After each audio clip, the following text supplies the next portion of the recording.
ನಮಸ್ತೆ ಕರ್ನಾಟಕ, ಇಡೀ ಕರ್ನಾಟಕದ ಪ್ರಜೆಗಳಿಗೆ ನಮಸ್ಕಾರ. ಒಂದು 5 ನಿಮಿಷ ದಯವಿಟ್ಟು ಸ್ಕ್ರೋಲ್ ಮಾಡಬೇಡಿ, ಈ ವಿಡಿಯೋನ ಮುಂದಕ್ಕೆ ತಳ್ಳಕ್ಕೆ ಬಿಡಿ. ಒಂದು 5 ನಿಮಿಷ ದಯವಿಟ್ಟು ಕೇಳಿ. ಪ್ರತಿಯೊಬ್ಬ ಕರ್ನಾಟಕದ ಪ್ರಜೆಗೆ ಗೋಸ್ಕರ ಈ ವಿಡಿಯೋ ಮಾಡ್ತಾ ಇರೋದು. ಈಗ ನಾವು ಒಂದು ವಿಷಯದ ಬಗ್ಗೆ ಮಾತಾಡ್ತಾ ಇದ್ದೀನಿ. ಈಗ ಒಂದು ಗೌರ್ಮೆಂಟು ಒಂದು ರೂಲ್ಸ್ ಅಂತ ಮಾಡುತ್ತೆ, ಆ ರೂಲ್ಸ್ ಪ್ರಕಾರ ಎಲ್ಲರೂ ನಡ್ಕೋಬೇಕು. ಇದು ನಡೀತಾ ಇರೋದು. ಗೌರ್ಮೆಂಟು ಒಂದು ರೂಲ್ಸ್ ಮಾಡುತ್ತೆ, ಸರ್ಕಾರ ಒಂದು ರೂಲ್ಸ್ ಮಾಡುತ್ತೆ, ಅದ್ರ ಪ್ರಕಾರ ಎಲ್ಲ ನಡ್ಕೋತಾ ಇರೋದು. ಈಗ ಅದೇ ರೂಲ್ಸಲ್ಲಿ ಒಂದು ಪ್ರಾಬ್ಲಮ್ ಆಗಿದೆ. ಏನಂದರೆ ಒಂದು ಪವರ್ ಸ್ಯಾಂಕ್ಷನ್ ಪ್ರಾಬ್ಲಮ್ಮು. ಬೆಸ್ಕಾಮಿಂದ ನಮಗೆ ಮೀಟ್ರ್ ಕೊಡ್ತಾಯಿಲ್ಲ. ನಮ್ಮ ಒಬ್ಬರು ಫ್ರೆಂಡ್ಗೆ ಅವರು ಅಳತೆ ಮೀರಿ ಮನೆ ಕಟ್ಟಿದ್ದಾರೆ, ಹಾಗಾಗಿ ಅವ್ರಿಗೆ ಮೀಟ್ರು ಕೊಡ್ತಾಯಿಲ್ಲ. ಏನಾಗಿದೆ, ಈಗ ಬಂದು ಆಯಿತು ಎಲ್ಲರಿಗೂ ಕೊಡ್ತಾಯಿದ್ದೀವಿ ಮೀಟ್ರ್ಗಳನ್ನ ಅಂತ ಹೇಳ್ತಾ ಇದ್ದಾರೆ. ಇದು ಸಮಸ್ಯೆ ಏನಂದರೆ, ಒಂದು ರೂಲ್ಸ್ ಇದೆ ಅದಕ್ಕೆ. ಈ 2500 ಅಡಿ ಒಳಗಡೆ ಇರಬೇಕು ಕನ್ಸ್ಟ್ರಕ್ಷನ್ನು, ಇಷ್ಟು ಫ್ಲೋರ್ ಇರಬೇಕು, ಇಷ್ಟಿರಬೇಕು, ಅಷ್ಟಿರೋರ್ಗೆ ಮಾತ್ರ ಕೊಡ್ತೀವಿ, ಇಲ್ಲಾಂದರೆ ಅದಕ್ಕೆ ಕೊಡೋಕ್ಕಾಗಲ್ಲ. OCCC ಈ ಥರ ಸುಮಾರು ಒಂದಷ್ಟು ಕಾನೂನು ಮಾಡಿ ಆ ರೂಲ್ಸ್ ಮಾಡಿದ್ದಾರೆ. ಇದು ಒಂದು ಎಲ್ಲರಿಗೂ ಗೊತ್ತಿರೋ ವಿಷಯ. ಆ ಕಷ್ಟನ ಅನುಭವಿಸ್ತಿರೋರಿಗೆ ಮಾತ್ರ ಗೊತ್ತು.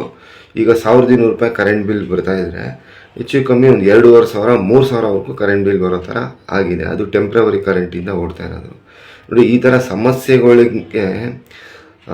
ಸಮಸ್ಯೆಗಳನ್ನ ಪ್ರಜೆಗಳಿಗೆ ಕೊಡ್ತಾ ಇರೋವಂಥ ಅಥವಾ ಸಮಸ್ಯೆಗಳು ಇರೋವಂಥ ಕಾನೂನು ಅಥವಾ ಸಮಸ್ಯೆಗಳಿರೋವಂಥ ರೂಲ್ಸ್ನ ತರೋವಂಥ ಅವ್ರಿಗೆ ನೀವು ಓಟ್ ಹಾಕಿ ಗೆಲ್ಸಿದ್ದೀರಲ್ಲ, ಇದರಿಂದ ಏನು ನೀವು ಪಾಠ ಕಲಿತಾ ಇದ್ದೀರಾ ಪ್ರಜೆಗಳೇ? ನಿಮ್ಮನ್ನು ಕೇಳಿ ಈಗ ನೀವು ದುಡ್ಡು ಖರ್ಚು ಮಾಡಿ ಮನೆ ಕಟ್ತೀರಾ, ನೀವು ಸಂಪಾದನೆ ಮಾಡಿ ಕೂಡಿಟ್ಟು ಲೋನ್ ತೊಗೊಂಡು ಮನೆ ಕಟ್ತೀರಾ. ಬಟ್ ಆ ಮನೆಗೆ ಕರೆಂಟ್ ಕೊಡಬೇಕೋ ಬೇಡವೋ, ಇದು ಇಷ್ಟೇ ಕೊಡ್ತೀವಿ, ಆ ಥರ ರೂಲ್ಸ್ ಮಾಡಿ ಅವ್ರ ರೂಲ್ಸಲ್ಲಿ ನೀವು ಬದುಕೋ ಥರ ಆಗಿದೆ. ಈಗ ನಾನು ಹೇಳ್ತಾ ಇದ್ದೀನಿ, ನಾನು ಹೇಳ್ದಂಗೆ ಕೇಳೋವಂಥದ್ದು, ನಾನು ಹೇಳ್ದಂಗೆ ಪ್ರಜೆಗಳಿಗೆ ಅನುಕೂಲ ಆಗೋಂಗೆ, ಪ್ರಜೆಗಳು ಹೇಳ್ದಂಗೆ ಕೇಳೋವಂಥ ಒಂದು ಕಾನೂನು ಬರಬೇಕು. ಇವಾಗ ನೋಡಿ, ಕಾನೂನು ಅನ್ನೋದು ಎಲ್ಲರಿಗೂ ಒಂದೇ. ಅದೇ ರೀತಿ ಇದು ಅನುಕೂಲ ಆಗಬೇಕು, ಹಿಂಸೆ ತೊಂದರೆಗೆ ಆಗಬಾರ್ದು. ಆ ರೀತಿ ಆಗ್ತಾ ಇದೆ. ಎಷ್ಟೋ ಲಕ್ಷಾಂತರ ಮನೆಗಳಿಗೆ ಕರೆಂಟ್ ಸಮಸ್ಯೆ ಇದೆ. ಇವಾಗೇನೋ ಘೋಷಣೆ ಮಾಡಿದ್ದಾರೆ ಹೊಸ CM ಎಲ್ಲರಿಗೂ ಕೊಡ್ತೀವಿ ಅಂತ. ಬಟ್ ಇಷ್ಟು ದಿನ ಅನುಭವಿಸಿದ್ದು, ಇಷ್ಟು ದಿನ ದುಡ್ಡು ಖರ್ಚು ಮಾಡಿದ್ದು, 1200 ರೂಪಾಯಿ ಬರೋ ಕರೆಂಟ್ ಬಿಲ್ಗೆ 2000 3000 ಕಟ್ಟಿದ್ದು, ಯಾರು ದುಡ್ಡು ಲಾಸ್ ಆಗಿದ್ದು? ಇದೆಲ್ಲ ಒಂದು ಸಾಮಾನ್ಯ ಪ್ರಜ್ಞೆ ಇರುವಂಥ ಪ್ರಜೆಗಳಿಗೆ ಖಂಡಿತ ಅರ್ಥ ಆಗುತ್ತೆ. ಇವಾಗ ನಿಮ್ಗೆ ಅರ್ಥ ಆಗಿದ್ರೆ ನೀವು 4 ಜನಕ್ಕೆ ಕೇಳಿ. ಆದರೆ ಜನಗಳನ್ನ ಕೇಳಿ ಕೆಲಸ ಮಾಡೋವಂಥ ವ್ಯವಸ್ಥೆಗೆ ನಾವು ಓಟ್ ಹಾಕಬೇಕು. ಜನಗಳು ಕೇಳಿ ಕೆಲಸ ಮಾಡೋವಂಥ ಸಿದ್ಧಾಂತ ಇರುವಂಥ ಪಕ್ಷಗಳಿಗೆ ನಾವು ಓಟ್ ಹಾಕಬೇಕು. ಆವಾಗ ನಮ್ಮ ಇಷ್ಟದಂತೆ, ನಮ್ಮ ಅನುಕೂಲಕ್ಕೆ ತಕ್ಕನಂಗೆ ಏನಾರು ಚೇಂಜಸ್ ಮಾಡಬೇಕಿದ್ರೆ, ಏನಾರು ಕಾನೂನು ಮಾಡಬೇಕಿದ್ರೆ, ಜನಗಳೇ ಇದನ್ನು ನಾನು ಮಾಡಲಾ, ಇದರಿಂದ ಈ ಥರ ಉಪಯೋಗ ಇದೆ, ಈ ಥರ ಅನುಕೂಲ ಆಗುತ್ತೆ, ಆ ರೂಲ್ಸ್ ಮಾಡಿದಾಗ ಒಂದಷ್ಟು ರಿಸ್ಟ್ರಿಕ್ಷನ್ಸ್ ಇದ್ದಾಗ ನಮಗೆ ಎಲ್ಲವೂ ಒಂದು ಅದರಿಂದ ತುಂಬ ಅನಾಹುತಗಳು ಅಥವಾ ಏನೋ ಒಂದು ನಮಗೆ ಸಮಸ್ಯೆಗಳು ಇಲ್ದಿರೋ ರೀತಿ ಒಂದು ಇದೆಲ್ಲ ಕೇಳಿ ಚರ್ಚೆ ಮಾಡಿ ಪ್ರಜೆಗಳ ಹತ್ರ ಪೋಲಿಂಗಲ್ಲಿ ಯಾರು ಜಾಸ್ತಿ ಅದಕ್ಕೆ ಜನ ಒತ್ತು ಕೊಡ್ತಾರೋ ಅದಕ್ಕೆ ಓಟ್ ಹಾಕುವಂಥ ಒಂದು ಸಿಸ್ಟಮ್ಮು ಖಂಡಿತ ಇದೆ ಕರ್ನಾಟಕದಲ್ಲಿ. ಏನೋ ಅದಕ್ಕೆ ಎಲ್ಲರೂ ಮತ ಹಾಕಿದಾಗ ಯಾವುದೇ ರೀತಿ ತೊಂದರೆ ಆಗಲ್ಲ. ಅಲ್ಲಿ ಪ್ರಜೆಗಳೇ ಇನ್ವಾಲ್ವ್ ಆಗಿರ್ತಾರೆ, ಪ್ರಜೆಗಳಿಂದ ನಡೀತದೆ ಅದು. ಅಂಥದ್ದೊಂದು ಸಿಸ್ಟಮ್ಗೆ ನೀವು ಓಟ್ ಹಾಕಬೇಕು ಅಂತ ನಾನು ಹೇಳ್ತಾ ಇದ್ದೀನಿ.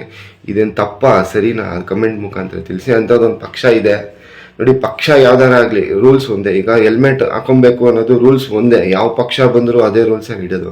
ಆ ರೀತಿ ಈ ರೂಲ್ಸ್ ಜನಗಳಿಗೆ ಅನುಕೂಲ ಆಗೋಂಥ ಪದ್ಧತಿ, ಜನಗಳಿಗೆ ಅನುಕೂಲ ಆಗೋಂಥ ರೂಲ್ಸ್ ಇದ್ದ ಪಕ್ಷಕ್ಕೆ ಓಟ್ ಹಾಕಿ. ಬಟ್ ಆ ಪಕ್ಷ ಯಾವ್ದಾರ ಆಗಿರಲಿ, ಇದೇ ಪಕ್ಷ ಅದೇ ಪಕ್ಷ ಅಂತಲ್ಲ, ಬಟ್ ಕಾನೂನು ಒಂದೇ ಆಗಿರಲಿ.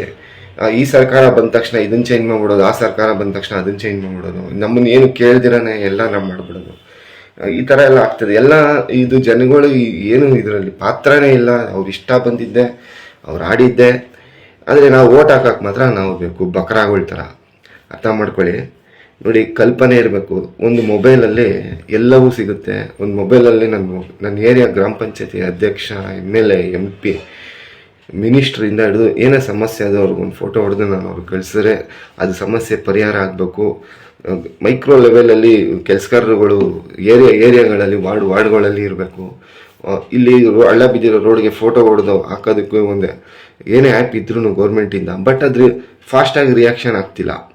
ಹಾಗೆ ನಾವು ಓಟಾಗಿ ಗೆಲ್ಸಿರೋಂಥ ಪ್ರತಿನಿಧಿಗಳು ಏನು ಮಾಡ್ತಾ ಇದ್ದಾರೆ, ಅವ್ರು ನಮ್ಮ ಕೈಗೆ ಯಾಕೆ ಸಿಗ್ತಾ ಇಲ್ಲ, ಇವೆಲ್ಲ ಸ್ವಲ್ಪ ಯೋಚನೆ ಮಾಡಿ. ಆಮೇಲೆ ಇಲ್ಲಿ ಬಡವ್ರಿಗೆ ಕಷ್ಟ ಆಗ್ತಾ ಇಲ್ಲ, ಇಲ್ಲಿ ಭಾಳ ಕೋಟ್ಯಾಂತರ ರೂಪಾಯಿ ಸಂಪಾದನೆ ಮಾಡಿ ಒಂದು ಬೆನ್ಸ್ ಕಾರು ಒಂದು 5 ಕೋಟಿ ಮನೆ ಕಟ್ಟಿರೋರ್ಗೂ ಕಷ್ಟ ಇದೆ. ಯಾಕಂದರೆ ಅವರು ಟ್ರಾಫಿಕ್ಕಲ್ಲಿ ನಿಂತ್ಕೊತಾರಲ್ಲ, ಕೋಟ್ಯಾಂತರ ರೂಪಾಯಿ ಕಾರು ಕೊಟ್ಟು ಅವ್ರೇನು ಆಕಾಶದಲ್ಲಿ ಆರಕ್ಕೂ ಆಗಲ್ಲ ಪಾಪ. ಏನಪ್ಪ ಇಷ್ಟೊಂದು ದುಡ್ಡು ಕೊಟ್ಟು ಕಾರ್ ತೊಗೊಂಡು ನಾನು ಇದೇ ರಸ್ತೆಯಲ್ಲಿ, ಇದೇ ಟ್ರಾಫಿಕಲ್ಲಿ, ಇದೇ ಹಳ್ಳದಲ್ಲಿ, ಇದೇ ಮಳೆ ಬಿದ್ದಾಗ ಕೊಚ್ಚೆ ನೀರಿರೋಂಥ ರೋಡಲ್ಲಿ ಓಡಾಡೋ ಪರಿಸ್ಥಿತಿ ಬಂದಿದೆಯಲ್ಲ, ಇದಕ್ಕೆ ಕಾರಣ ಏನು? ನಾನು ನೋಟ್ ಹಾಕಿರೋದೇ ಸಮಸ್ಯೆ, ನಾನು ಆಯ್ಕೆನೇ ಸಮಸ್ಯೆ, ಜನಗಳಿಗೆ ಸಮಸ್ಯೆ ತರ್ತಾ ಇರೋವಂಥವ್ರನ್ನೇ ನಾವು ಆಯ್ಕೆ ಮಾಡ್ತಾ ಇದ್ದೀವಿ ಅಂತಲೂ ಯೋಚನೆ ಮಾಡಿ.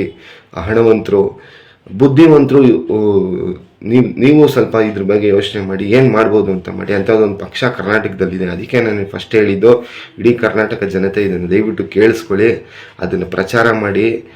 ಅದು ಯಾವ ಪಕ್ಷ ಅಂತ ಹೇಳಿ, ಅದು ಯಾವ ಸಿದ್ಧಾಂತ ಅಂತ ಹೇಳಿ ನಾನು ಕಮೆಂಟ್ ಮುಖಾಂತರ ತಿಳಿಸಿ. ಆಮೇಲೆ ಕಲ್ಪನೆ ಒಂದು ಒಳ್ಳೇದಿದ್ದಾಗ ಅದಕ್ಕೆ ಸಪೋರ್ಟ್ ಮಾಡಬೇಕು. ಆಗ ಖಂಡಿತ ನೋಡಿ, ಚಂದ್ರಲೋಕಕ್ಕೆ ಹೋಗು, ಮನೆ ಕಟ್ಟೋಣ, ಚಂದ್ರಲೋಕದಲ್ಲಿ ನಾನು ಇದು ಮಾಡೋಣ, ಚಂದ್ರಲೋಕಕ್ಕೆ ಹೋಗ್ಬಿಡ್ತೀಯಾ ಅಂತೆಲ್ಲ ಹೇಳೋರು. ಚಂದ್ರಲೋಕಕ್ಕೆ ಹೋಗೋದು ನಿಜ ಆಗೋಯ್ತು, ಅಲ್ಲೋಗಿ ಮನೆ ಕಟ್ಟೋದಕ್ಕೂ ಯೋಚನೆ ನಡೀತಾ ಇದೆ.